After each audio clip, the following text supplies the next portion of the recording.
Don't we all love to adopt children? In The Sims, I mean. The adoption process has been around since The Sims 1, but it's changed a lot over the years. In this video, I'm comparing adoption in The Sims 1 versus 2 versus 3 versus 4. So let's start with a stroll down memory lane. In The Sims 1, only babies can be adopted, and the Sims cannot initiate the adoption themselves. If there are 2 adults in the household, regardless of their gender, the adoption agency will randomly call up and ask if they want to adopt a baby. The calls usually come in around 4 p.m. I have been playing this family that I created in The Sims 1 for 2 hours, mostly on speed 3, and so far I have not received a prompt to adopt. So I'm going to show you a picture of what it looks like. This is what it looks like. You say yes, and then a baby is delivered to your house, and that is how adoption works in The Sims 1. It's pretty simple, but sometimes you have to play for a really long time before you get that adoption prompt. It's not easy in The Sims 1. Adoption was pretty simple in the original game, but things changed in The Sims 2. Now a Sim could call up the adoption service over the phone and basically order a child. Made to order. Are you sure you want to adopt a child? Yes, I am. What else am I going to do with the oldies? Congratulations, your request to adopt has been approved. We're all confident that you'll make a great parent. So tomorrow at 10 a.m., our new family member will arrive. In order to adopt in The Sims 2, Sims also had to have 3,000 simoleons in their household funds. Adoption itself was free, but I guess this was just to prove that they had the means to care for a child. Looks like the oldies need some furniture before the new child arrives. You also need fewer than 8 Sims on your lot in order to adopt, or 10 household members, including roommates and pets. Sims who have memories of losing a child to the social worker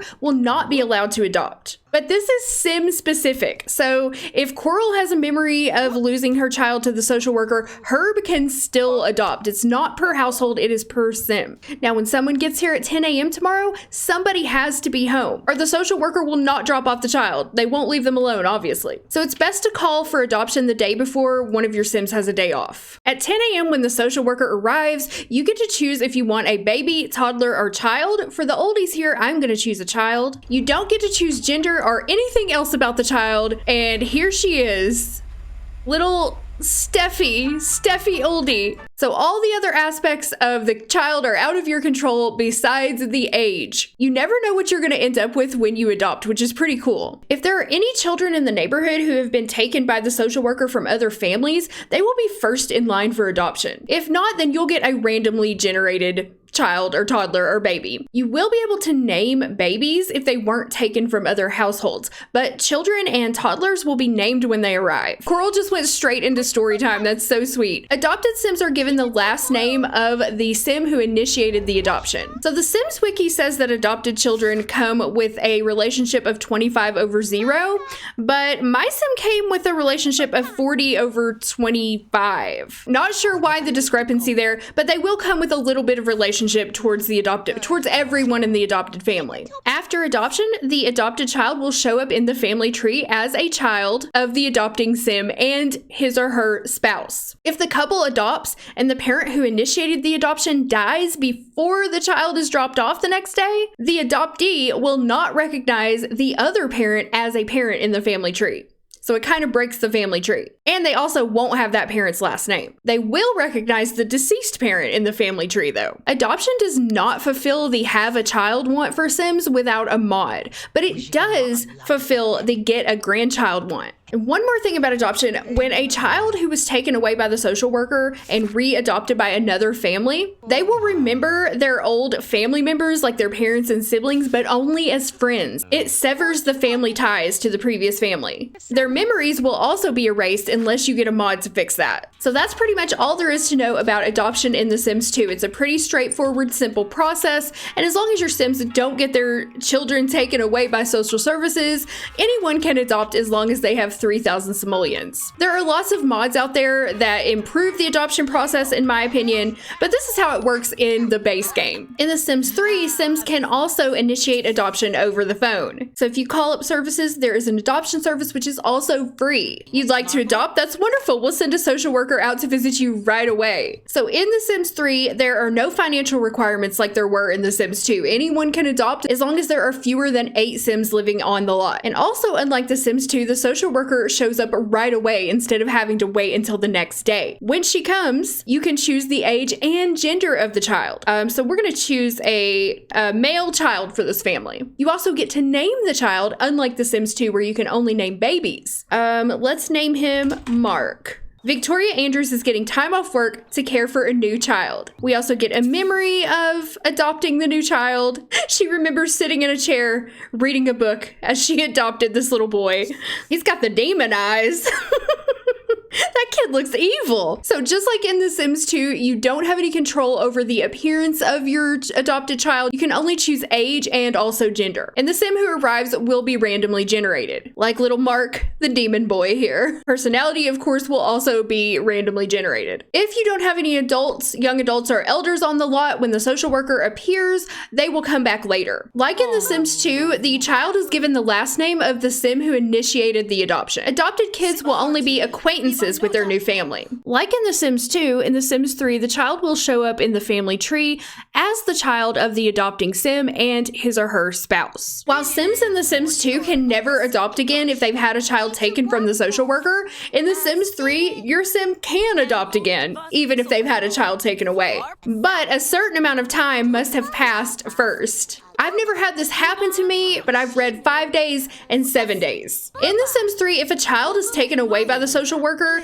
they become a homeless Sim, and it's very difficult to get them back without mods. They don't go into the adoption pool to be re-adopted like they do in The Sims 2. So that's all there is to adoption in The Sims 3. It's pretty similar to The Sims 2. The only differences are you have a little bit more control over the process with the ability to choose a gender and a name for your child, regardless of age. The social worker comes right away instead of making you wait until the next day, and there's no financial requirement at all. In The Sims 4, a Sim can use the computer to adopt by going to Household and Adopt. It costs 1,000 simoleons to adopt a child. This is the first time that adoptions have actually costed money in the Sims franchise. I think it's pretty realistic to charge money for an adoption. I actually charge my Sims in The Sims 2 anyway because I don't think they should get it for free. Once you choose to adopt on the computer, you get presented with this.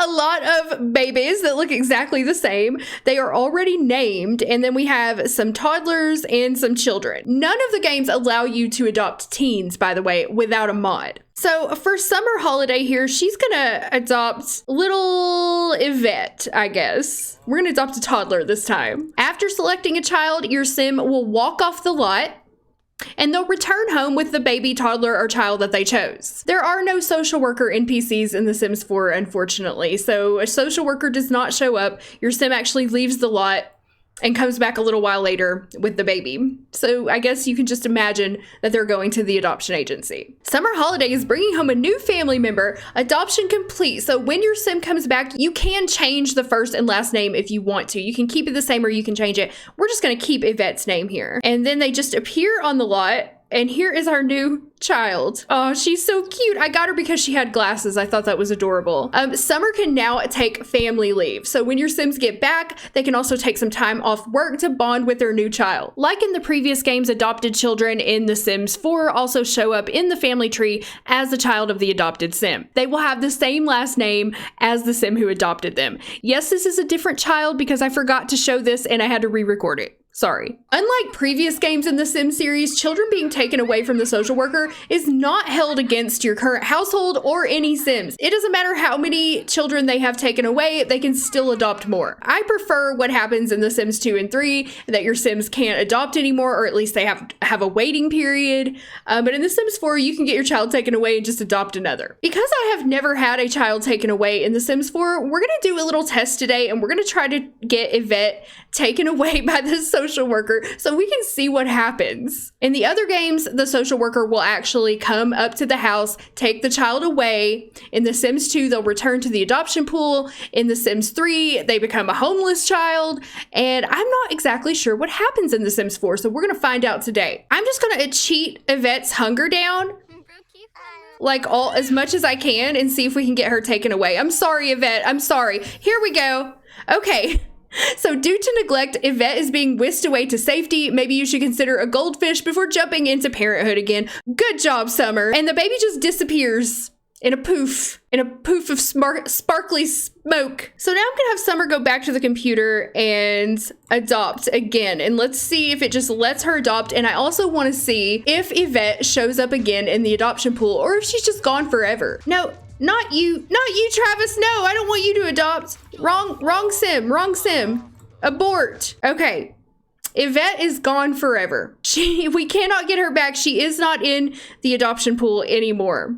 So I guess if you get your child taken away, too bad. You are never getting that kid back. They do get an emotion for the child being whisked away, a sad +4. Everybody except for the child's mother, who is so freaking happy about adopting that she's not sad about the child being taken away. To be fair, I do have a mod right now called Meaningful Stories that impacts emotions, so we'll give the Sims 4 the benefit of the doubt, and maybe it's the mod's fault that this is happening. But your Sims do get sad +4 for having a child removed. So I was curious to see if maybe the child was put into one of the homeless households in the world, but they are not. I don't know what happens to the child when you get them taken away. I can't find them anywhere in the game, so I assume they're just gone forever. I really wish there was a way that you could get them back somehow, because sometimes in my gameplay I'd like to do that, or I'd like to have another family in the neighborhood adopt them, so I really wish they'd go back into the adoption pool. So in The Sims 4, the differences from the other games, it costs 1,000 simoleons to adopt. You can adopt again after just immediately after your child is taken from the social worker, you can adopt again. And there are no social worker NPCs that come and drop off your child or pick it up. And unfortunately, if your child gets taken away,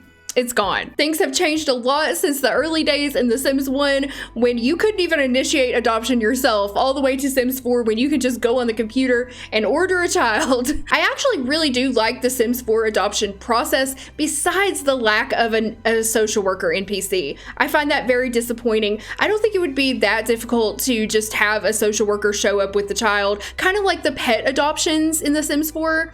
I would really like to see that with the human adoptions as well. So that's a disappointment to me. Besides that, I do like the process though. I like that it costs money. I like that you're able to choose from a pool of babies, children, and toddlers, but lack of social worker and the fact that your child gets taken away and completely disappears from the game, and the fact that you can continue adopting even when you've had children removed for neglect are my problems with The Sims 4 adoption. I really think The Sims 3 is the best. You have a little bit more control. You can choose age and gender of your child and name the child. The financial requirement is gone. The social worker actually brings the baby over. So it pretty much has everything I would want. I really like Sims 2 as well. My only gripes with that is I don't like waiting a day, which I have mods that fix that. But if you're playing without mods, I don't like waiting a day for the social worker to show up. The $3,000 financial requirement can be a little harsh, and you can't choose gender. And the fact that you can't name the child. You can only name babies. So those are all the differences between the games and adoption. Which one is your favorite? Which one do you like best? Leave a comment down below and let me know what you like or don't like about the adoption process in all of the games. My name is Cindy, and I will see you with a new video very soon. Thank you so much for watching.